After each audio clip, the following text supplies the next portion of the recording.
Iniciamos la unidad número 2 sobre inventarios y materias primas. Vamos a definir tres tipos de sectores de la economía y diferentes tipos de inventarios que las compañías pueden llevar.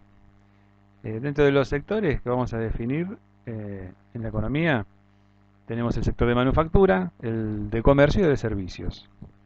El sector de manufactura, bueno, ¿qué hacen generalmente? Bueno, compran materiales y componentes y los transforman en distintos productos terminados. Por ejemplo, las automotrices, eh, compañías productoras de alimentos, entre otras, fabricantes de celulares, etcétera. Compañías que están dentro del sector de comercio son compañías que adquieren productos tangibles y luego los venden sin cambiarlos, digamos, sin cambiar su forma, ¿no? Por ejemplo, las cadenas de supermercados o cadenas que vendan electrónicos. Y finalmente, el sector servicios, bueno, son compañías que proveen servicios, que en este caso son productos intangibles, por ejemplo, eh, empresas de asesoramiento legal, de asesoramiento contable, servicios de internet, las tarjetas de crédito y demás. Ahora, eh, también podemos definir tipos de inventario. Eh, lo, lo más común es definir un inventario de materiales directos, un inventario de productos en proceso y un inventario de productos terminados. Cuando hablamos de materiales directos, nos estamos refiriendo a esos materiales que las compañías mantienen en stock para poder llevar adelante sus procesos de manufactura, justamente, ¿no? O sea, componentes, los chips de las computadoras, eh, partes de celulares, materia prima particular que es necesaria para realizar un proceso y transformarlo luego en un producto terminado. Inventario de productos en proceso. Bueno, acá tenemos el caso de productos que están parcialmente trabajados, digamos, o procesados, ¿no? Que están en un estado intermedio en el que ya han sufrido alguna cierta transformación, pero todavía no se pueden considerar un producto terminado. Algo a medio hacer, digamos, ¿no? Por llamarlo de alguna manera. Y finalmente, los productos terminados, ¿no? Que ya son el producto que está disponible para ser ofrecido a la venta. Ahora, según el tipo de comercio o de empresa, de organización, puede tener o no tener todos los tipos de inventarios de los que estuvimos charlando. Por ejemplo, si nos referimos al sector de manufactura, vemos que en este caso aplicarían los tres tipos de inventario. Es decir, una empresa que sea fabricante, que sea transformadora, va a tener un inventario de materiales directos, obviamente, va a tener un inventario de producción en proceso y va a tener inventarios de producción terminada. Ahora, cuando ya nos vamos al sector de comercio, piensen un poco qué les parece qué tipos de inventario tendría el sector comercio. Es decir, en el comercio tenemos inventario de materiales directos, por ejemplo. No, no tenemos. ¿Tenemos inventarios de producción en proceso? Tampoco tenemos. Porque, digamos, el comercio justamente se dedica a comprar y a vender un producto tangible sin cambiar su forma básica. Por lo cual en el sector del comercio solo vamos a tener inventario de producción terminada. Y finalmente en el sector de servicios, que lo que hace es proveer algo que es intangible, no vamos a tener ningún tipo de inventario, porque no hay manera de inventariar un servicio, o sea, de tener en stock un servicio. ¿Cuáles son los costos inventariables? Son los costos del producto que se consideran activos en el balance de la empresa cuando ese costo ha sido incurrido y que luego se tratan como costo de la mercadería vendida una vez que el producto se vendió. Recordemos el concepto de activo.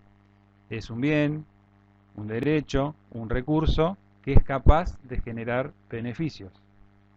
Y recordemos que costo de la mercadería vendida es uno de los ítems que aparece en el estado de resultados.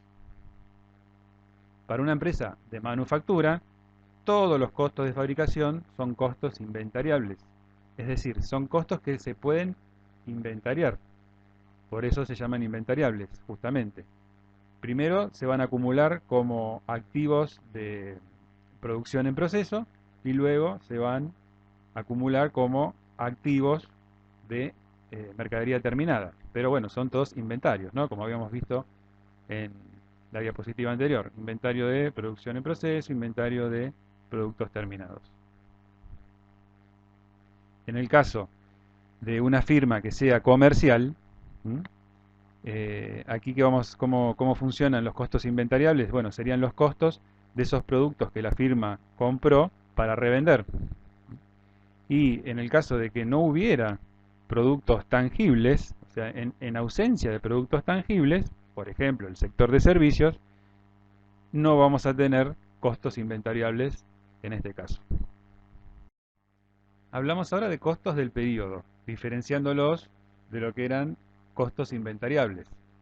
Costos del periodo son todos los costos que encontramos en el estado de resultados, pero que son distintos al costo de la mercadería vendida. Todo lo que no es costo de la mercadería vendida es costo del periodo. Diseño, marketing, distribución, servicio al cliente. ¿Qué son? Son gastos del periodo en que se incurren, dado que se considera que van a aumentar los ingresos de ese periodo y no de otros periodos futuros. Por ejemplo, para una empresa manufacturera, todos los costos que no están relacionados con la fabricación se consideran costos del periodo. Si fuera una empresa comercial, todos aquellos costos que no están relacionados con el costo de la compra de la mercadería para reventa son costos del periodo. Y en el caso de los servicios, donde no tenemos costos inventoriables, por defecto aquí todos los costos de una organización dedicada a brindar servicios son costos del periodo, ya que no tiene costos inventariables. ¿Cómo valorizamos estos inventarios? Durante la operación de la empresa se producen continuos movimientos que van a aumentar o disminuir esos activos, esas existencias que tiene la empresa con las cuales produce. Y tienen que ser valorizados. En el ciclo en el que la empresa produce, los precios también varían. Entonces, bueno, debemos aplicar un método riguroso para saber cuál es el costo real que tenemos de inventarios. Tenemos dos sistemas principales para evaluar los inventarios. Uno que es permanente y otro que es no permanente. Para el sistema de inventarios permanentes se lleva una ficha de almacén donde continuamente se van llevando registros y valorizaciones. Y en el no permanente lo que hacemos es un registro físico, un conteo de lo que tenemos en stock, cada tanto tiempo según defina la empresa, a un valor que se puede tomar como a un costo estándar o a un costo de reposición de eso que estamos inventariando. Si hacemos una evaluación con inventario permanente, es decir, llevando la ficha de almacén, tenemos tres sistemas principales, hay más, pueden verlos, pueden investigarlos, pero esencialmente los que se utilizan es el FIFO o PEPS, primero entrado, primero salido, el LIFO o WEPS, último entrado, primero salido, y el PPP o precio promedio ponderado. En el primer caso, ¿a qué se refiere el sistema? Es que, bueno, el primer producto que ha entrado en inventario es el primero que tiene que haber salido. En el segundo caso es que el último elemento que ha entrado en el inventario es el primero que sale. Y en el tercer caso se hace un promedio de los productos entrados y salidos en el ciclo. Entonces, si estamos con el sistema FIFO o PEPS, lo que hacemos es adjudicar como costo de la mercadería vendida o materia prima que se asigne a la producción el precio de la existencia más antigua, hasta terminar la partida para continuar luego con la que sigue en antigüedad. Es decir, que el precio que voy a tomar siempre es el más viejo que yo tenga, del producto que antes entró, que primero entró en inventario. Si estamos utilizando un sistema LIFO o WEBs, aquí lo que hago es adjudicar como costo de la mercadería vendida o de la materia prima que estoy asignando a esa producción el precio de la existencia más reciente, es decir, lo último que me entró. El último precio que yo tengo es con el cual voy a valorizar el inventario, hasta que termine esa partida para continuar luego con la que sigue en orden de más nuevo a más viejo. Y si estoy haciendo un sistema PPP, lo que hago es calcular inmediatamente que ingresa esa mercadería o la materia prima un costo promedio del inventario entre el lote que compré recientemente, y el stock que yo ya tengo, ponderando las cantidades de cada uno. Con estos datos, en una empresa comercial tiene un stock que al 30 de junio es de 40.000 pesos, que está contenido en 400 unidades a 100 pesos cada una. Y se producen los siguientes movimientos. Primero, se compran 1.500 unidades a 105 pesos por cada unidad. Luego se van a vender 600 unidades a 110 pesos por unidad. Una tercera operación es la compra de 1.200 unidades a 108 pesos por unidad. Y una cuarta, finalmente, operación es vender 1.400 unidades a 120 pesos por unidad. Y luego me piden calcular la utilidad bruta del periodo en los tres sistemas. Nosotros vamos a ver, en el ejemplo, les voy a mostrar el sistema FIFO, en el ejemplo que tienen ya subido al campus con otros datos, tienen un modelo con los tres sistemas, cómo aplicar los tres sistemas. Y lo que vamos a ver es, bueno, cómo juegan los inventarios, cómo va cambiando el valor de los inventarios a medida que se van produciendo estas operaciones. Bueno, aquí presentamos lo que sería la ficha de almacén. Identificamos primero el sistema por el cual estamos evaluando, que es el FIFO, y luego tenemos para registrar entradas de mercadería, salidas de mercadería y saldo. Tengan en cuenta que estamos registrando valores de inventario, no estamos registrando utilidad en esta ficha. Son el valor que yo tengo de mi inventario, o sea, el costo que yo tengo por la mercadería que tengo en inventario. ¿Con qué arrancamos? Bueno, me decían que inicialmente tenía 400 unidades a 100 pesos, 40.000 pesos. O sea, ese es mi inventario inicial. Con eso es con lo que empiezo. Luego se produce una operación de compra, en la que voy a comprar 1.500 unidades a 105 pesos cada una. Lo registro entonces en las columnas de entrada. 1.500 unidades a 105 pesos cada una, por un total de 157.500 pesos. Traslado este dato al saldo. Entonces traslado mi registro inicial de las 400 unidades a 100 pesos cada una, 40.000 pesos, más las 1.500 unidades nuevas a 105 pesos cada una, 157.500 pesos. Entonces voy a tener un subtotal en inventario de 1.900 unidades, 1.500 que compré, más las 400 que tenía de antes, a un valor total de 197.500 pesos. 157.500 de las que compré y 40.000 pesos de las que yo tenía de antes. Luego hay una segunda operación que es una venta. Vamos a vender 600 unidades. ¿Cómo se registra esto? Bueno, lo vamos a registrar en las columnas de salida. Y como estamos con el sistema FIFO, primero tengo que vender las unidades que eran más viejas en el inventario, o sea, las que yo ya tenía de antes. O sea, saco primero las unidades más viejas. Entonces, primero voy a tener que sacar, para constituir esas 600 que me están pidiendo vender o sacar de inventario, tengo que sacar primero las 400 que yo tenía viejas, anteriores. Y luego sacaré 200 de la partida nueva, de la que compré anteriormente. Entonces primero salen 400 piezas a 100 pesos cada una, 40.000 pesos, y luego van a salir 200 piezas más que me costaron 105 pesos por un total de 21.000 pesos.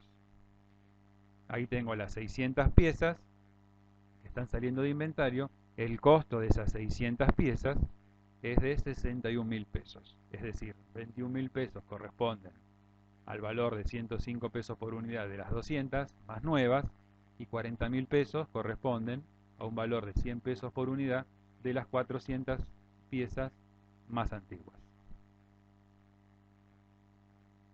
¿Cómo traslado esto al saldo? Bueno, me van a quedar ahora 1300 unidades, o sea, tenía 1900 unidades menos 600 que salieron, me van a quedar 1300.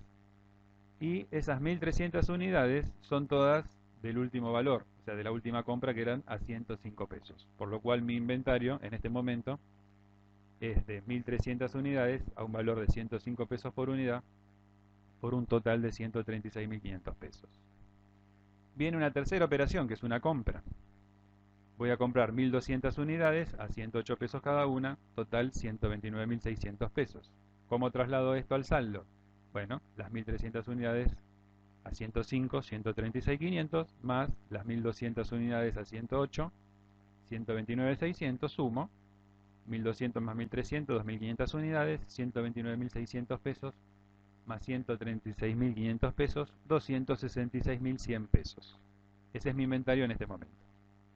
Y luego tengo finalmente una última venta de 1400 unidades. Entonces, ¿por dónde empiezo? Bueno, son 1400. Tengo que arrancar por las más viejas. ¿Cuántas me quedaban de las viejas? Me quedaban 1300. Entonces voy a tomar primero esas 1300 unidades de las más antiguas, que estaban valuadas a 105 pesos, lo que era un total de 136.500 pesos, y luego tendré que tomar las otras 100 que me faltan del siguiente lote que le sigue. O sea, el siguiente lote es en el que yo había comprado las 1200 piezas a 108 pesos. Entonces 108 por 100, 10.800. Total, ahí tengo mi salida de 1400 piezas, 100 más 1300, a un costo de 147.300 pesos. 10.800 más 136.500. ¿Qué me queda como inventario final? Bueno, voy a tener las 2.500 piezas que yo tenía, menos las 1.400 que vendí, 1.100 unidades, valuadas, están dentro del lote que estaban contenidas en los 108 pesos. O sea que mi inventario final va a ser 1.100 unidades a 108 pesos cada una, 118.800 pesos. Tengan en cuenta que esto varía, si lo consideramos, si lo calculamos por el sistema FIFO, va a variar porque voy a tener que tomar primero las piezas más nuevas, no las más viejas, y si hago un precio promedio ponderado, será un promedio. Pero bueno, eso pueden verlo en el ejercicio que ya tienen resuelto, que también está publicado en el campus. Si hago el cálculo de la utilidad bruta en los tres sistemas, yo acá les hice el cálculo del FIFO, pero si ustedes hacen el LIFO o el precio promedio ponderado, le vas a dar esos datos. Vamos a ver que a nivel de ventas, las 600 piezas, ahora estamos hablando de ventas, o sea, por eso hay un valor de 110, que es el precio a las que yo vendo. En la ficha de inventario lo que estábamos viendo eran costos del producto. Las 600 piezas las vendo a 110 pesos, en los tres sistemas me va a dar lo mismo, 66.000 pesos. El costo de venta es el que me va a variar, porque fíjense ustedes que el costo que habíamos ido calculando a medida que íbamos llevando adelante la ficha de inventario, les va a variar. En cada sistema les va a variar, porque en un caso van a tener precios más nuevos, en otro caso van a tener precios más viejos, y en otro caso van a tener un precio promedio. Con lo cual la utilidad bruta, fíjense ustedes que va variando. La utilidad bruta, por ejemplo, de las 600 piezas va a ser de 5.000 pesos para el sistema FIFO, de 3.000 pesos para el LIFO y de 3.630 para el precio promedio ponderado.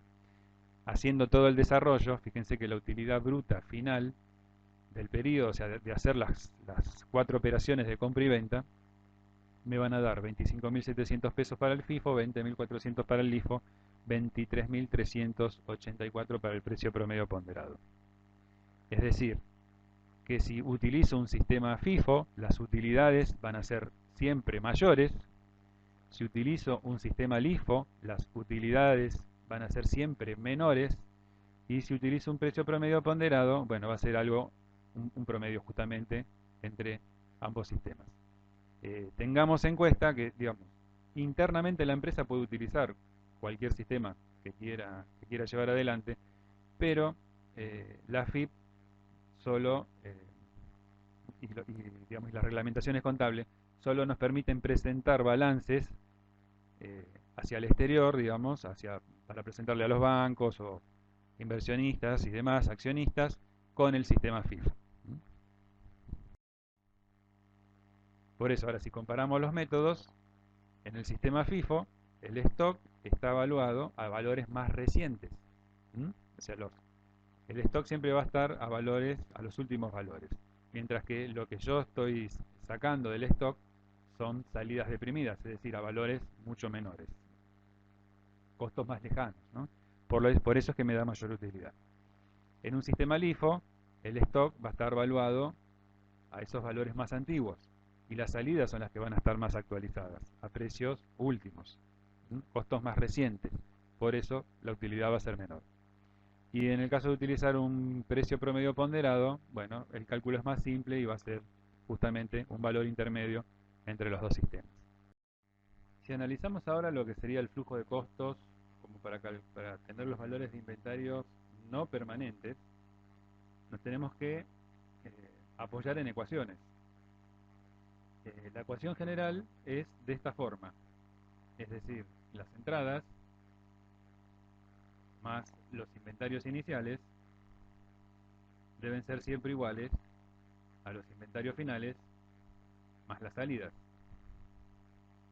Para verlo más claro, más desarrollado,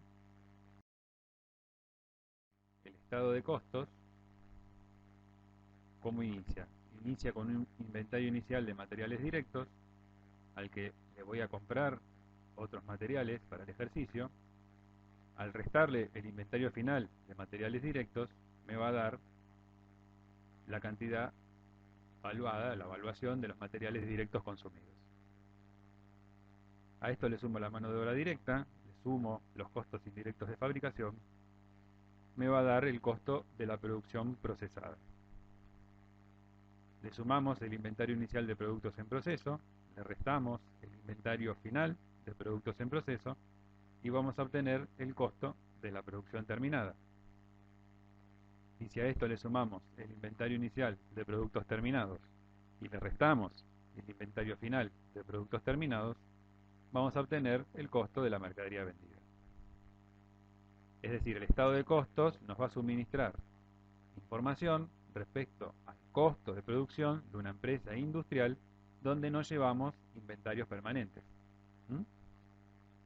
Si lleváramos inventarios permanentes tendríamos constantemente, continuamente los valores de inventario. Cuando no los llevamos, bueno, tenemos que tomar un momento de corte y hacer estas evaluaciones, sacar estos cálculos y llegar al costo de la mercadería vendida.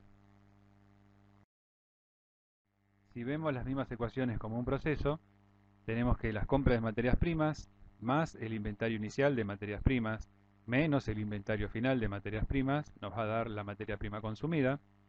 Si a esto le sumamos la mano de obra directa y los costos indirectos de fabricación, lo que está abreviado como MOD y como CIF, vamos a obtener la producción procesada.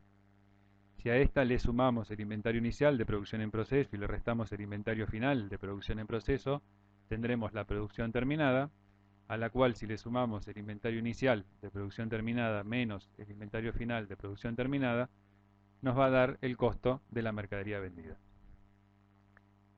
Más allá de estos que son costos de producción, recuerden que también vamos a tener otros costos como investigación y desarrollo, marketing, distribución, servicio postventa.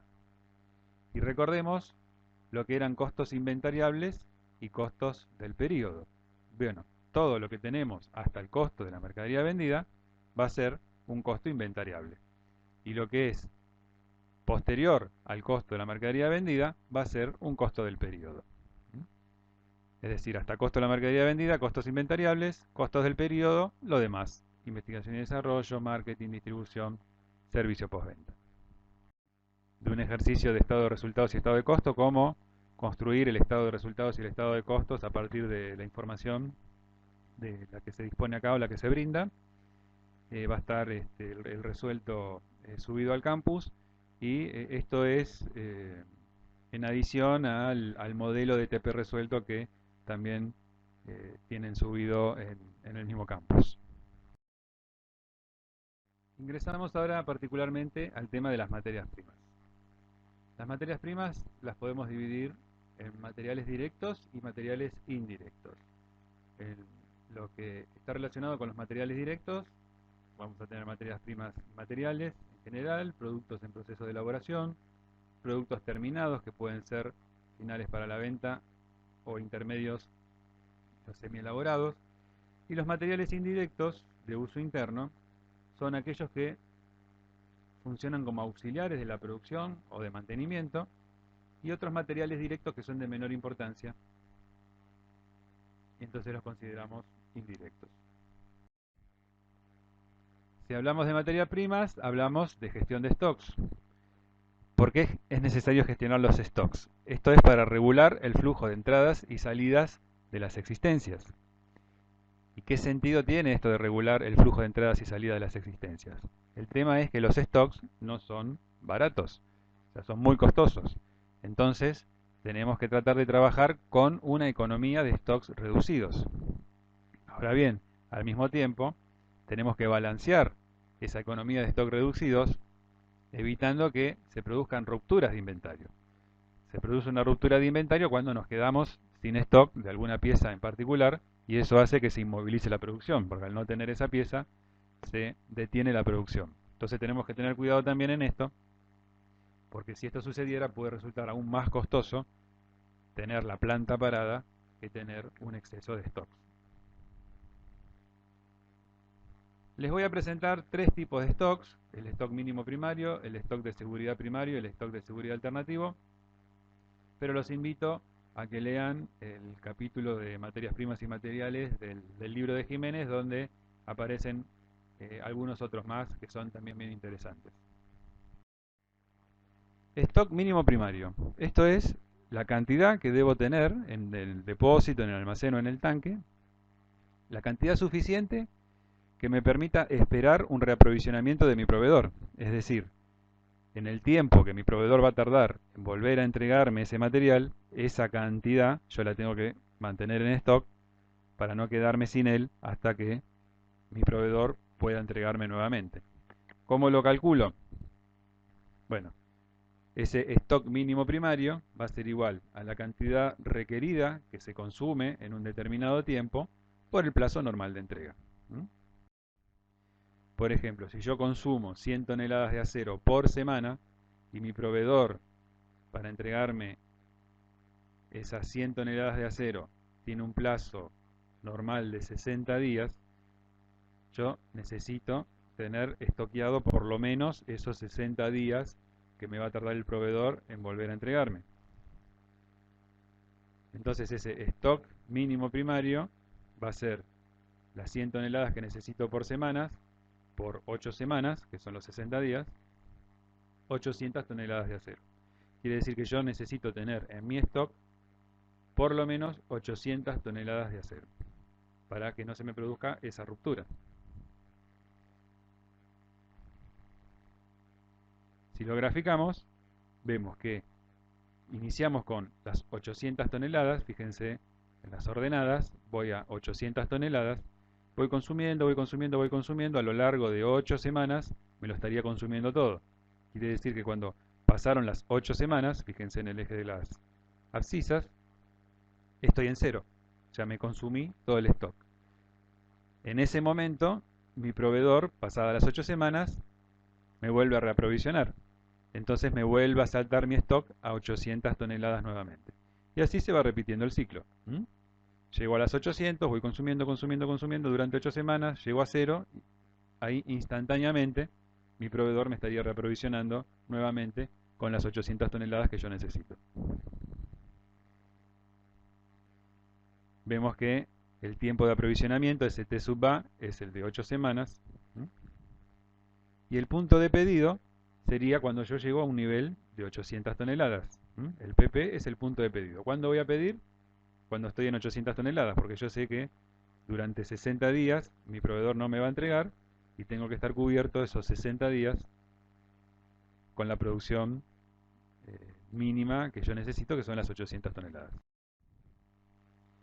Luego podemos hablar de un stock de seguridad primario. Es decir, si quisiera cubrirme un poco más. Consiste en agregar a la fórmula del mínimo primario un factor de demora adicional en el reaprovisionamiento y un consumo posible adicional también de las cantidades básicas. Es decir, podría estar considerando, tal vez mi proveedor tarde un poco más en entregarme de lo que normalmente tiene como periodo de entrega. O sea, en vez de las 60 días, tal vez se atrase. Entonces tengo que considerar eso. Y en mi consumo, yo consumo 800 toneladas, por ejemplo, cada 60 días. Pero tal vez podría consumir un poco más. Si tengo más demanda, necesitaría consumir un poco más. Entonces, tengo que cubrirme de esas situaciones. O sea, el hecho de decir cubrirme de esas situaciones depende de la política de cada organización, ¿no? O sea, hasta dónde quieren llevar la seguridad de su producción, porque todo lo que implique mayor seguridad también implica mayor costo, ¿no? Entonces, ¿cómo me cambia la fórmula? Bueno, acá vamos a tener el stock de seguridad primario, va a ser el consumo normal, que sería la C mayúscula.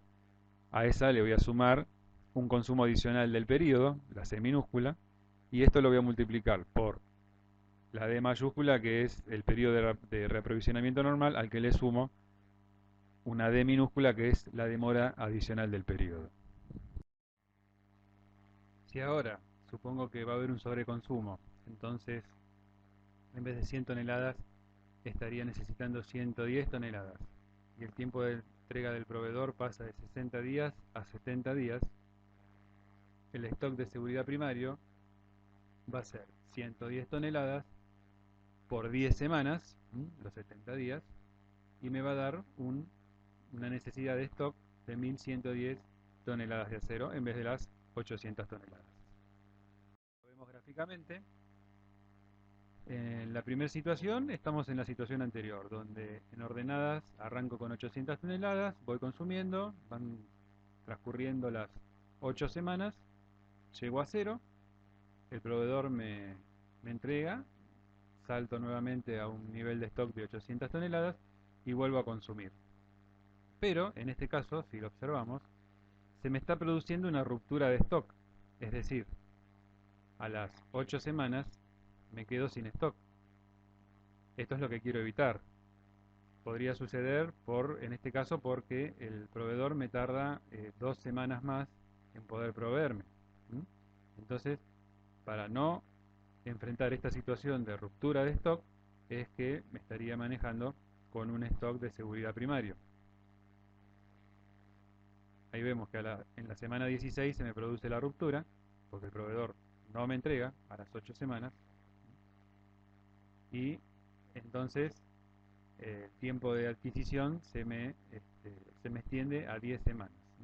Recién en la semana 10 el proveedor puede volver a entregarme. Esto en el caso de que yo quiera evitar la ruptura de stock, ¿no? Podría haber una situación o situaciones donde el agotamiento sea admitido. Por ejemplo, puedo aceptar que el proveedor me difiera las entregas, pero ¿qué es lo que pasa en este momento? Digamos, bueno, no puedo producir. Entonces, si estoy en una situación donde yo puedo dejar de producir, pero sin embargo no perder ventas, bueno, podría ser una situación de agotamiento admitido, ¿no? De agotamiento admitido. Es decir, en este caso la empresa podría estar dispuesta a hacer frente a esa falta de stock eh, eh, por ese periodo en el que el proveedor no me pueda cubrir, lo que significa que una vez que alcance el nivel cero, la empresa no va a satisfacer los pedidos de forma inmediata, pero los podría acumular de manera que una vez que reciba el producto, repone esa cantidad insatisfecha. Digamos, podría ser un caso donde podría ser admisible el agotamiento admitido. Otro tipo de stock es el stock de seguridad alternativo. ¿Cómo lo calculo en este caso? Es la multiplicación entre la diferencia exceso de consumo, es decir, 10 toneladas, que sería la diferencia entre las 110 de sobreconsumo con las 100 normales, por el exceso en el plazo de entrega que podría tener mi proveedor, su plazo máximo, que sería de 10 días, ¿no? 70 días menos los 60 días normales. Y en este caso me está dando 100 toneladas. Es decir, mi stock de seguridad alternativo sería de 100 toneladas. con lo que consigo tener un costo financiero menor. Si consideramos el cálculo anterior de las 1110 toneladas contra las 800 toneladas, tendría que estar trabajando con un exceso de stock de 310 toneladas. Podría considerar un stock de seguridad alternativo, lo cual me daría 100 toneladas en vez de 310. Si lo vemos gráficamente, esas 100 toneladas estarían funcionando como un stock de seguridad que me evitaría la ruptura y estaría, en definitiva, siendo una seguridad o una protección ante la posible ruptura del ciclo de producción. ¿Mm? O sea, hay una cantidad, existe una cantidad del producto que se va a mantener en existencia a fin de absorber cualquier variación de demanda o de plazo de entrega o alguna situación imprevista. Vamos a adentrarnos algo más profundamente en lo que sería la gestión de stocks. Gestión de stocks o control de stock es la política que una organización aplica, que sigue, para que las materias primas, los elementos elaborados y semi-elaborados, los productos terminados, estén en una cantidad precisa, en el momento adecuado, al menor costo posible. Entonces, vemos que tenemos dos formas principales de adquirir materiales. La primera es comprar cantidades variables en periodos fijos, lo que se llama familia económica o periodicidad económica. Aplica a bienes de menor cuantía y usos intermedios. ¿Por qué? ¿Qué significa esto? Es decir, bueno, cada cierto tiempo definido, reviso qué es lo que tengo en stock, qué es lo que me está faltando, y hago un pedido según las cantidades que me estén faltando, o de las que disponga. Normalmente se aplica sobre, como especificamos acá, en elementos de menor cuantía, digamos, que no son críticos. Entonces puede ser tornillería, elementos de ferretería en general, pegamentos, accesorios. Y luego, como segunda forma, es la de comprar cantidades fijas en periodos variables. Y aquí hablamos de lote económico o lote óptimo. Esto lo aplicamos para elementos críticos y donde hay un mayor costo de inventario. Y ahora vamos a ver particularmente este segundo punto. Aquí aplicamos, sobre todo para lo que está relacionado con la compra de las materias primas, el principio de Pareto. El amigo Vilfredo Federico Damaso Pareto, que fue ingeniero, sociólogo y no sé cuántas cosas más. Aparentemente Pareto también, como muchos, se le prende la lamparita en la naturaleza, ¿no? Estando en su jardín, vio que aparentemente tenía ahí unas plantaciones de arvejas o de algún tipo de guisantes, y vio que el 20% de esas plantas eran las que le daban el 80% de la producción buena, de esos guisantes. Y de ahí elaboró el principio. Tengamos en cuenta que este es un principio empírico, siempre no nos olvidemos de eso, no hay ninguna ley que fundamente este principio. O sea, se cumple, es muy bueno, empíricamente vemos que realmente tiene asidero, pero no es una ley hecha y derecha, digamos, ¿no?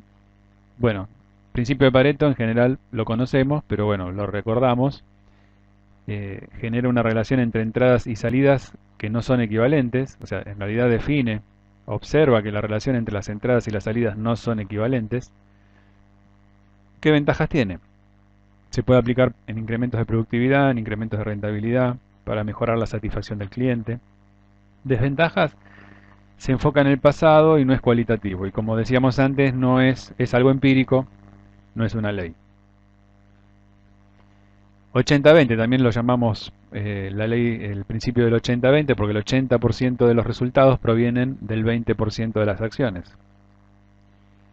Por ejemplo, el 20% de los vendedores generan el 80% de las ventas, el 80% de las utilidades provienen del 20% de los clientes. En realidad, si lo analizamos y lo estudiamos, se cumple. Y el gráfico, para realizar el gráfico, en el eje de las X normalmente ponemos las causas, en el eje de las Y las veces que las causas son la razón del problema, y bueno, gráficamente también nos ayuda a encontrar las causas detrás de los problemas y a segregar estos problemas. ¿Por qué utilizamos Pareto? Digamos, cuando tenemos que trabajar con grandes inventarios sobre todo, digamos, ¿a quién le vamos a dar mayor importancia? ¿Sobre qué vamos a poner el foco? Bueno, normalmente no tenemos ni el tiempo ni los recursos de evaluar o analizar o seguir un inventario hasta el último detalle, digamos, hasta el último tornillito o la última tuerquita que tenga ese inventario. Entonces, lo que hacemos es, aplicando Pareto, enfocarnos en el 20% de los productos que son los que generan el 80% de los gastos o de los inconvenientes o de las urgencias que podamos tener en nuestra producción. Acá como ejemplo tenemos 20 artículos, qué consumo anual tienen cada uno de esos artículos, qué costo tiene cada uno de esos artículos. Vemos que, bueno, en este caso son 20, por lo tanto cada uno de esos artículos es el 5% del total de artículos, ¿no? De los 20, 1 sobre 20. Cada uno representa el 5%. ¿Qué hacemos aquí? Los valorizamos. Entonces valorizamos cada uno de esos artículos en función de su cantidad y su precio, que es lo que tenemos en las columnas de la derecha, y observamos qué porcentaje representa cada uno de ellos en costo, ¿no? Digamos, como estamos analizando valores de inventario, lo hacemos en base a su costo. Observamos que muchos son poco importantes y algunos ya empiezan a mostrarse como más considerables o de mayor peso, ¿no? Si vamos al artículo 14, por ejemplo, ya representa el 25% del inventario, el artículo 13 representa el 16% del inventario, el 19 el 18% del inventario, contra, no sé, el primero, por ejemplo, que tiene solo el 0,66% del inventario. ¿Qué hacemos con esto? Bueno, los ordenamos de mayor a menor costo. Entonces vemos cómo el artículo 14 pasa a ser el primero, el 19 el segundo, el 13 el tercero. Y hacemos esta subdivisión en clases, ¿no? Clases A, clases B y clases C. Por ejemplo, si tomamos los tres primeros artículos, tenemos cerca del 60%, 60 y pico por ciento del costo de todo el inventario, ¿no? O sea, consideremos el primer artículo es un 5%, sumamos otro artículo más, tenemos el 10% de los artículos, otro artículo más, tenemos el 15% de los artículos. Hasta ahí, hasta donde estamos con el tercer artículo, el 15% de todos los artículos de mi inventario me están representando cerca del 60% del costo de ese inventario. Y luego, si quiero, puedo seguir con los artículos B, que serían los que vienen en importancia, en segunda importancia. Si sumamos ahí tenemos el 30% de los artículos, ¿no? Por ejemplo, hasta el artículo 11 llegamos al 30%, me está sumando casi un 20% más, o sea que ahí estamos casi en el 80, 80 y pico por ciento o más. Y sobre estos artículos son los que vamos a poner más atención, digamos, ¿no? Son los que más nos van a interesar y los que realmente tienen importancia en cuanto a su análisis. Bueno, gráficamente vemos el porcentaje de artículos sobre el eje de las X y el porcentaje acumulado sobre el eje de las Y. O sea, vemos que con los artículos tipo B, o sea, con el 30% aproximadamente de los artículos, si ven la línea sube hasta el 80% del acumulado. ¿A qué viene esto? Digamos, cuando hagamos un análisis más pormenorizado, cuando queramos hacer, por ejemplo, aplicar un modelo de lote óptimo, o también llamado modelo de Wilson, no lo vamos a hacer sobre todos los artículos. O sea, no tiene sentido hacer un estudio de lote óptimo sobre artículos que representan el 0,6% del costo de todo el inventario, porque digamos es un trabajo totalmente innecesario. Entonces vamos a aplicárselo sobre aquellos artículos que son los más importantes. En este ejemplo, por ejemplo, serían los primeros 6 artículos, ¿no? Que con esos 6 artículos tengo el 30% del inventario que representa arriba del 80% del costo en valor monetario. Bueno, el lote óptimo, ¿qué consideramos en el lote óptimo? Vamos a considerar, todo inventario tiene su costo y el costo, una de los principales eh, elementos que influencian el costo de inventario es el costo de posesión, el costo de tenerlo, ¿no? El tener el inventario no es gratuito, más allá del costo sobre todo el costo de la compra de la materia prima y luego el costo del almacenamiento. Y obviamente el costo de adquisición, que no es solamente el costo de cuánto vale el artículo en sí, sino todo lo que está relacionado al costo de adquisición. Elaborar órdenes de compra, hacer un cotejo de precios, averiguar entre distintos proveedores, evaluar esas cotizaciones, bueno, todo eso obviamente que tiene un costo. Entonces, bueno, en cuanto a lo que es el costo de posesión o tenencia, bueno, es un porcentaje del valor de los stocks. ¿A qué refiere? A los stocks de seguridad, seguros que tengo que pagar, estibamientos, tengo que estar moviendo todo ese material de un lado para el otro, los transportes internos, limpieza, los almacenes tienen que estar limpios, el cuidado, pérdidas que puede haber, roturas, por mantener ese material en stock.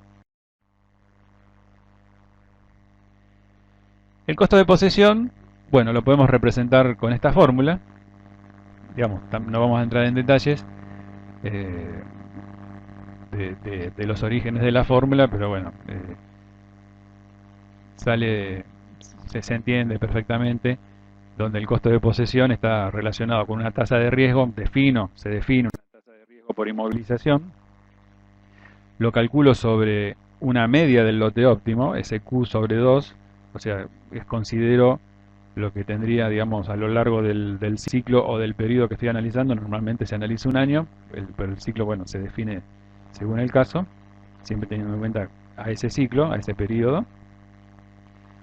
Es como si estuviera tomando un inventario promedio que siempre mantengo permanentemente en stock y el valor U es el precio unitario de ese elemento, de ese artículo, de esa materia prima que estoy considerando, ¿no?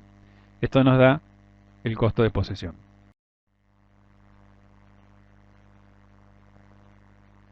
El costo de adquisición, como habíamos dicho, está formado por desembolsos para adquirir, recibir, aprobar el material. Aumenta con el fraccionamiento en el tiempo de las cantidades compradas, porque cuantas más veces yo compre los artículos, más veces tendré que realizar esas actividades de adquirir, recibir, aprobar. Si lo hago 2 veces al año, tendré 2 veces ese costo. Si lo hago 27 veces al año, lo tendré 27 veces, obviamente. Entonces, bueno, acá definimos lo que es el costo de adquisición, la cantidad pedida, sobre la cantidad del lote óptimo me va a dar la cantidad de veces que lo estoy realizando, y el R es un costo administrativo que debo calcular de cuánto me cuesta a mí justamente adquirir, recibir y aprobar el material. ¿Cuáles son las condiciones para obtener el lote óptimo? Bueno, tratamos de que sea algo equilibrado, digamos, ¿no? Entre lo que es el costo de posesión y el costo de adquisición. Como decíamos, adquirir, cuantas más veces adquiera, mayor costo voy a tener. Por otro lado, si lo analizamos por ese lado, cuanto menos costo. O sea que me convendría comprar idealmente una sola vez al año. Pero bueno, tengo ese otro costo de posesión. Si compro toda la materia prima que necesito para todo el año, tendré costos financieros muy altos y demás. Entonces, bueno, tengo que equilibrar eso. ¿Cómo lo equilibro? Donde se corten las dos curvas. Entonces, bueno, donde el costo de posesión sea igual al costo de adquisición. Igualamos las dos curvas.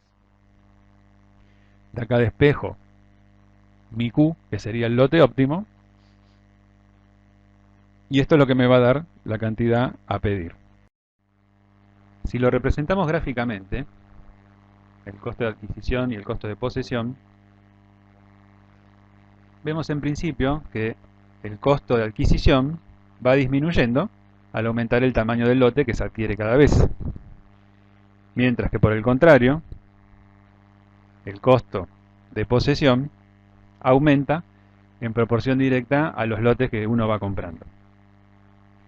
Entonces, en la búsqueda del equilibrio, la solución de compromiso sería una solución que concilie estos dos intereses, que sería el punto donde ambas curvas se cortan.